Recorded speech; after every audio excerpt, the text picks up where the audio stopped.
तर मित्रांनो, यामधील पहिला असा प्रश्न आहे, की मानसशास्त्र म्हणजे काय? तर याचं उत्तर बघा. मानसशास्त्र म्हणजे वर्तन आणि मानसिक प्रक्रियेचे शास्त्र. मानसशास्त्राची उत्पत्ती डॅश व डॅश या 2 शब्दांपासून झाली. तर मानसशास्त्राची उत्पत्ती ही सायकी व लोगोस या 2 शब्दापासून झाली. पुढचा प्रश्न. मानसशास्त्राचे जनक कोणास म्हटले जाते? मानसशास्त्राचे जनक. तर मानसशास्त्राचे जनक हे एरिस्टॉटल यांना म्हटले जाते. पुढचा प्रश्न. सुरुवातीच्या काळात मानसशास्त्र हे डॅशचा अभ्यास करणारे शास्त्र म्हणून प्रसिद्ध होते. तर सुरुवातीच्या काळात मानसशास्त्र हे आत्म्याचा अभ्यास करणारे शास्त्र म्हणून प्रसिद्ध होते. मनाचा अभ्यास करणारे शास्त्र ते मानसशास्त्र अशी व्याख्या कोणी केली? मनाचा अभ्यास करणारे शास्त्र ते मानसशास्त्र. तर ही व्याख्या केली आहे मॅकडुगल यांनी. मनाचा अभ्यास करणारे शास्त्र ते मानसशास्त्र. ही व्याख्या केली मॅकडुगल यांनी. पुढचा प्रश्न. मानसशास्त्र हे मानवी मनाचे अनुभव मिश्रित व वर्णनात्मक शास्त्र होय. ही व्याख्या कोणी केली? मानसशास्त्र हे मानवी मनाचे अनुभव मिश्रित व वर्णनात्मक शास्त्र होय.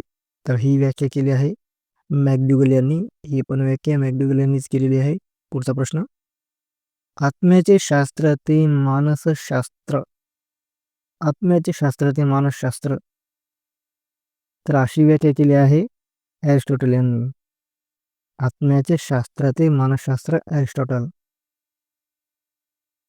बोधावस्थेचा अभ्यास करणारे शास्त्र म्हणजे मानसशास्त्र अशी व्याख्या कोणी केली आहे? तर बोधावस्थेचा बोधावस्थेचा अभ्यास करणारे शास्त्र म्हणजे मानसशास्त्र.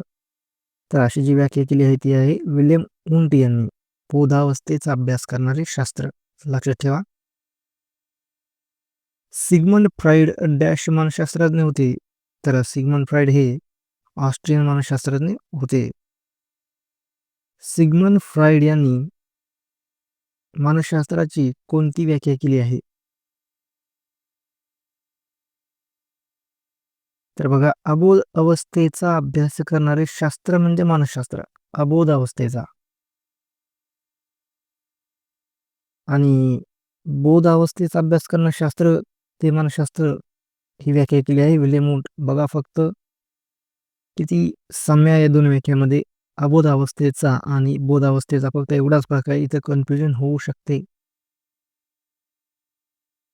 सिग्मंड फ्राइड यांनी व्याख्या केलेली आहे अबोध अवस्थेचा अभ्यास करणारे शास्त्र म्हणजे मानसशास्त्र. आणि विल्यम वुंट यांनी व्याख्या केलेली आहे बोधावस्थेचा अभ्यास करणारे शास्त्र म्हणजे मानसशास्त्र. मानवी वर्तनाचे शास्त्र ते मानसशास्त्र. मानवी वर्तनाचे शास्त्र ते मानसशास्त्र अशी व्याख्या कोणी केली? तर ही व्याख्या केली आहे जे.बी. वॉटसन यांनी. मानसशास्त्र हे डॅश शास्त्र आहे. तर मानसशास्त्र हे सामाजिक शास्त्र आहे. पुढचा प्रश्न. मानसशास्त्र हे शिक्षणाचे आधारभूत शास्त्र आहे असे कोणी म्हटले आहे?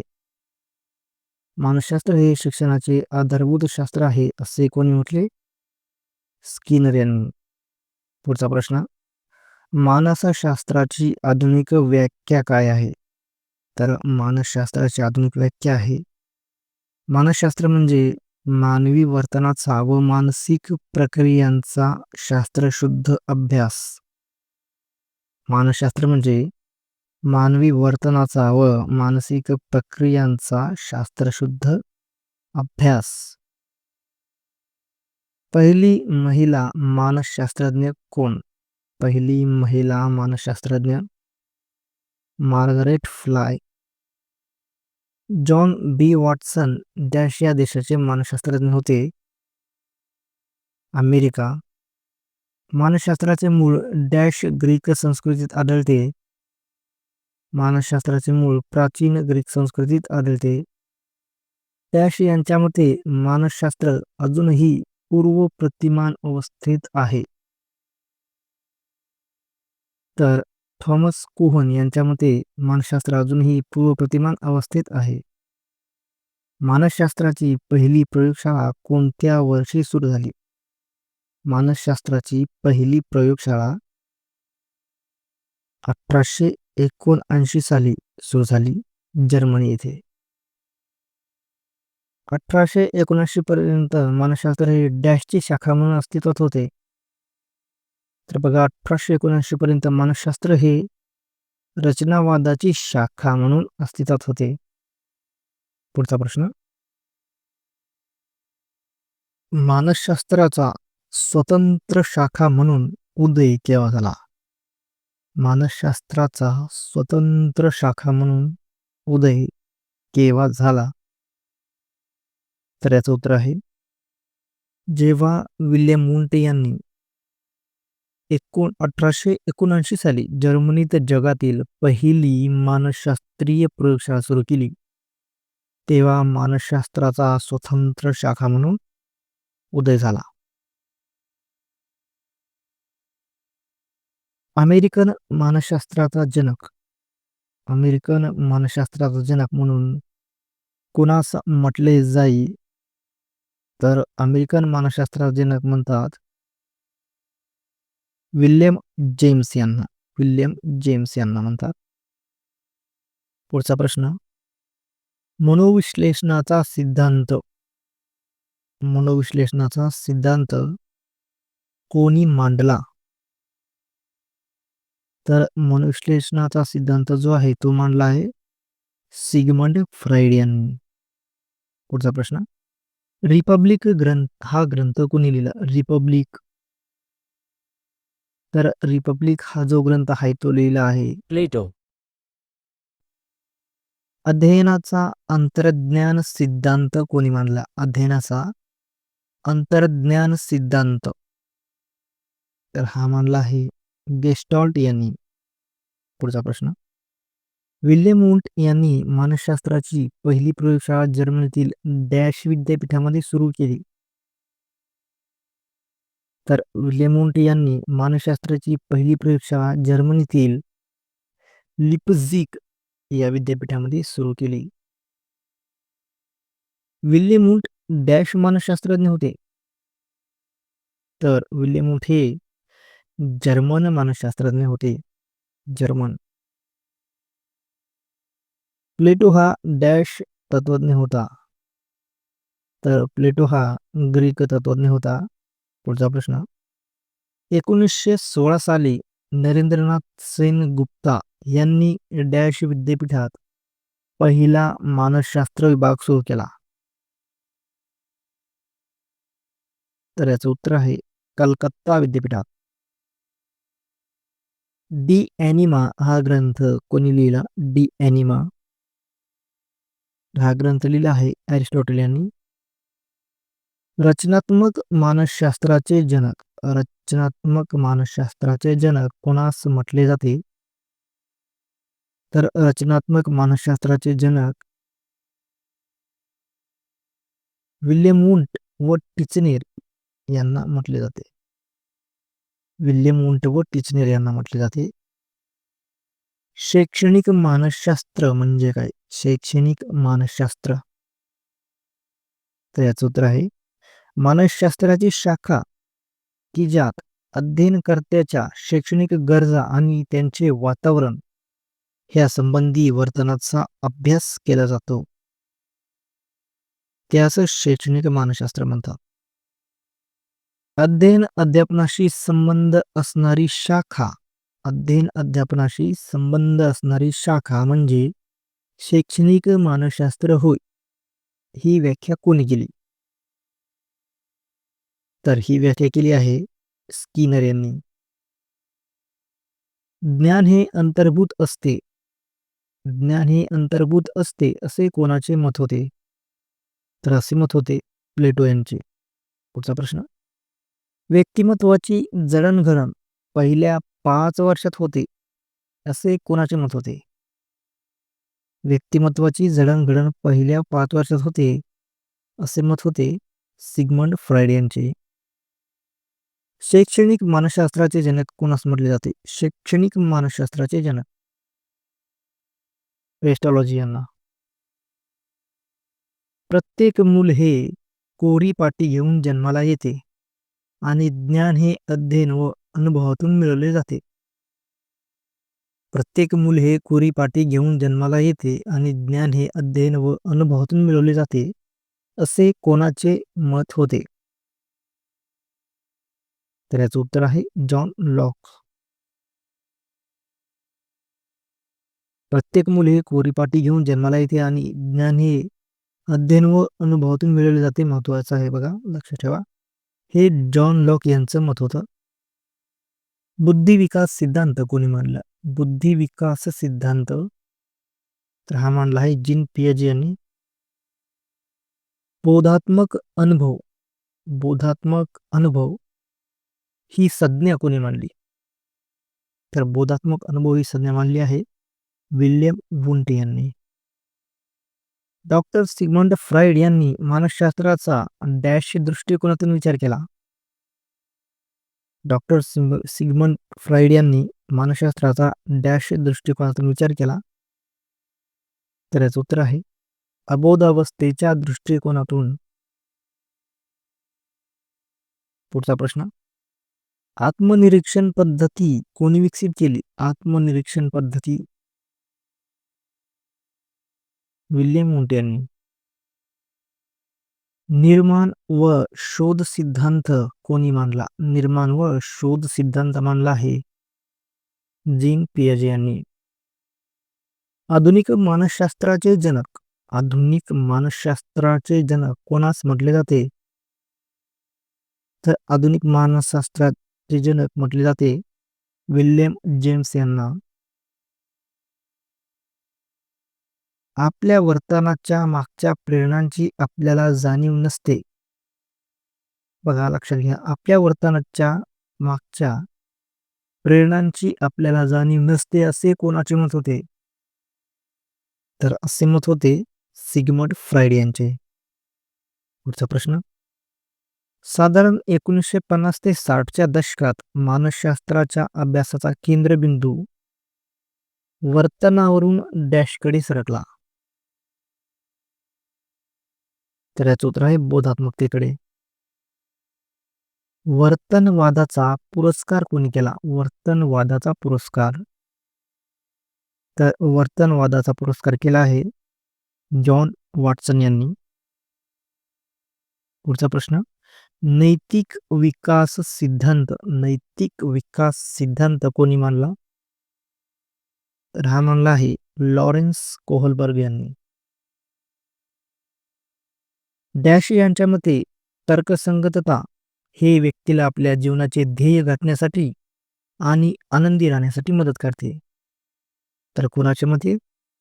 डॉक्टर अल्बर्ट ॲलिस यांच्या मते तर्कसंगतता हे व्यक्तीला आपल्या जीवनाचे ध्येय गाठण्यासाठी आणि आनंदी राहण्यासाठी मदत करते. डॅश यांनी स्वार्थीपणा हा सद्गुण असल्याचे म्हटले. डॅश यांनी स्वार्थीपणा हा सद्गुण आहे असे म्हटले आयन रँड यांनी. डॅनियल गोलमन हा डॅश मानसशास्त्रज्ञ होता. तर डॅनियल गोलमन हा अमेरिकन मानसशास्त्रज्ञ होता.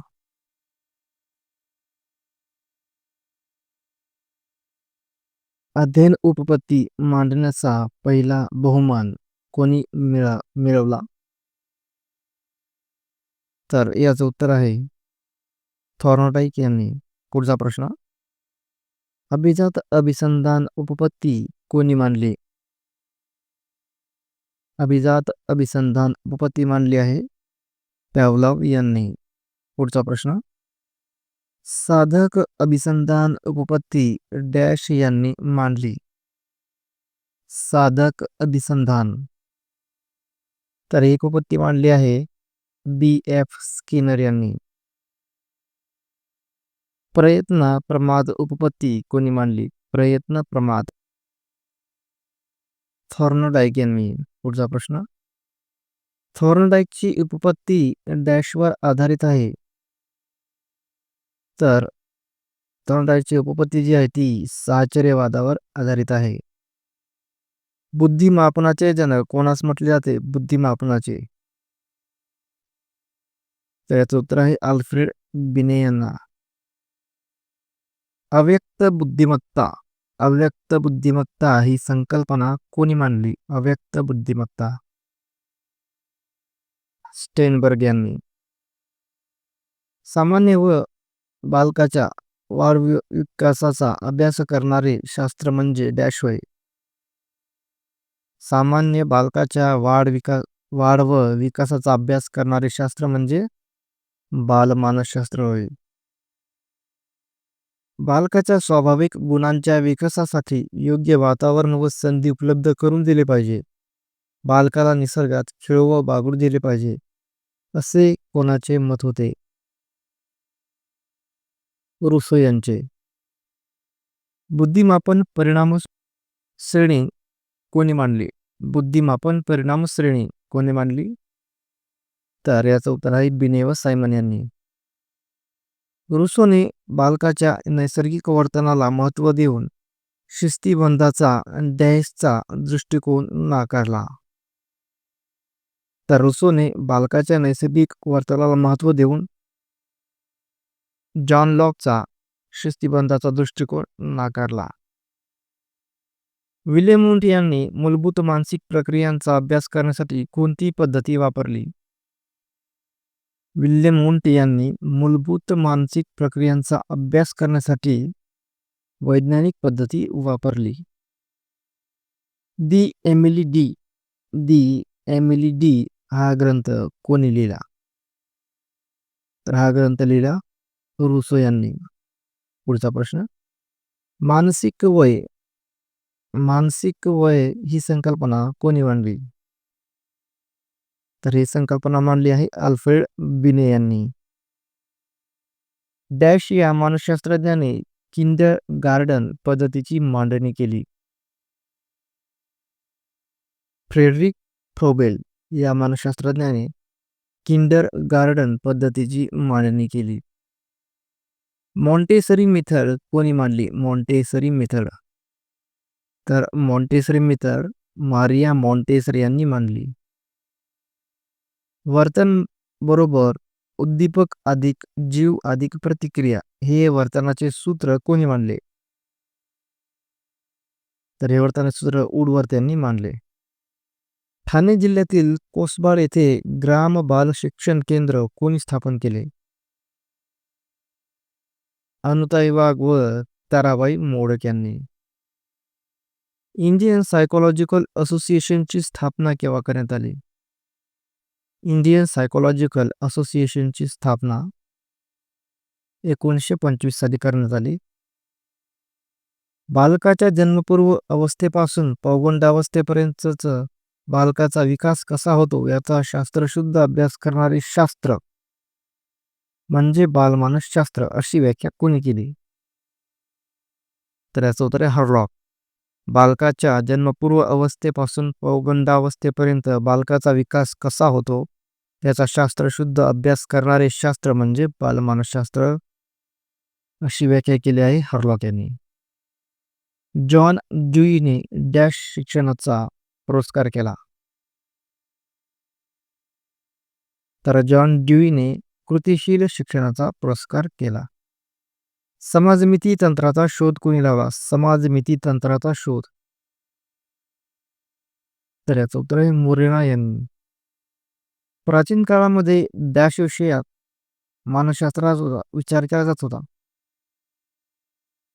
तर प्राचीन काळामध्ये तत्वज्ञान या विषयात मानसशास्त्राचा विचार केला जात होता. भारतीय चिकित्सालयीन मानसशास्त्रज्ञांची संघटना केव्हा सुरू करण्यात आली? भारतीय चिकित्सालयीन मानसशास्त्रज्ञांची संघटना 1968 साली सुरू करण्यात आली. कार्यवादाचा विचार प्रवाह कोणी मांडला? कार्यवादाचा विचार प्रवाह विल्यम जेम्स यांनी मांडला.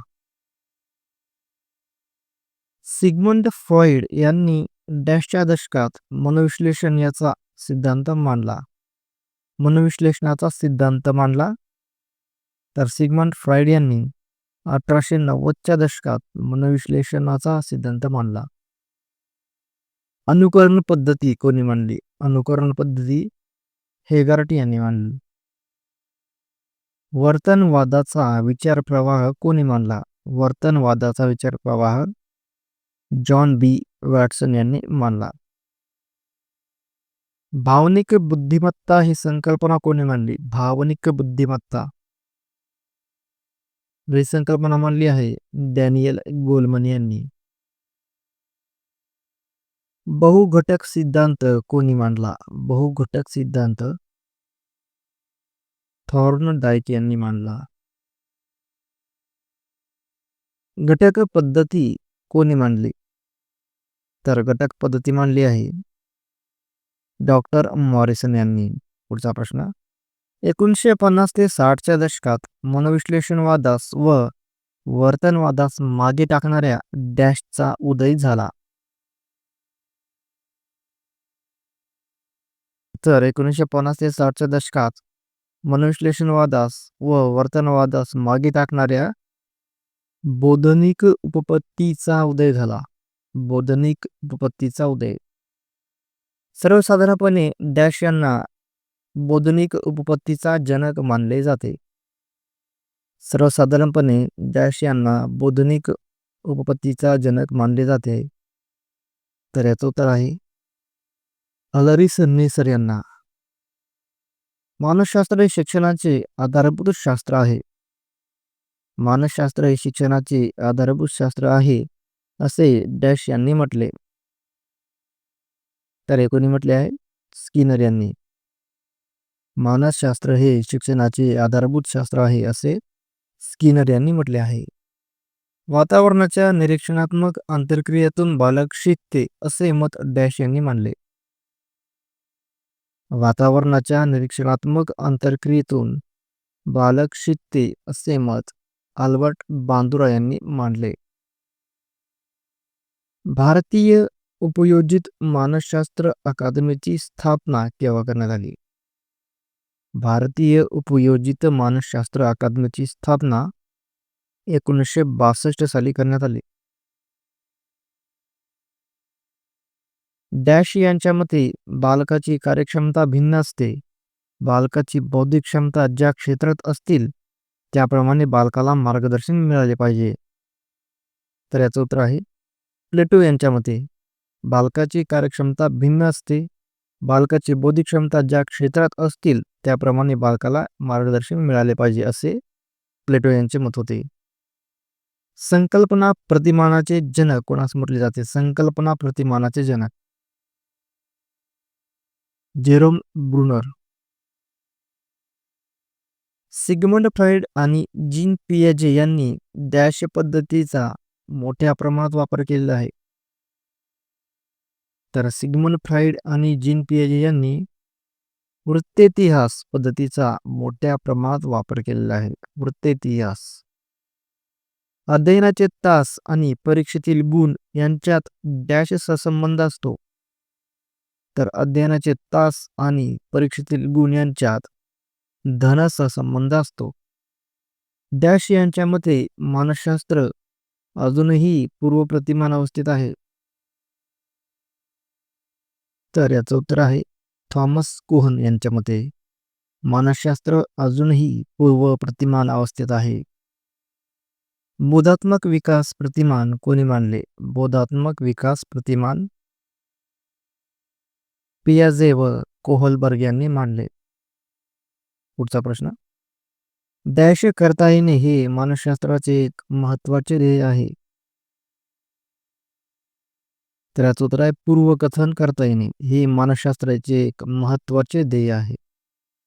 रचनावादाचा पुरस्कार कोणी केला? रचनावादाचा पुरस्कार केला आहे टिचनेर व विल्यम वुंट यांनी.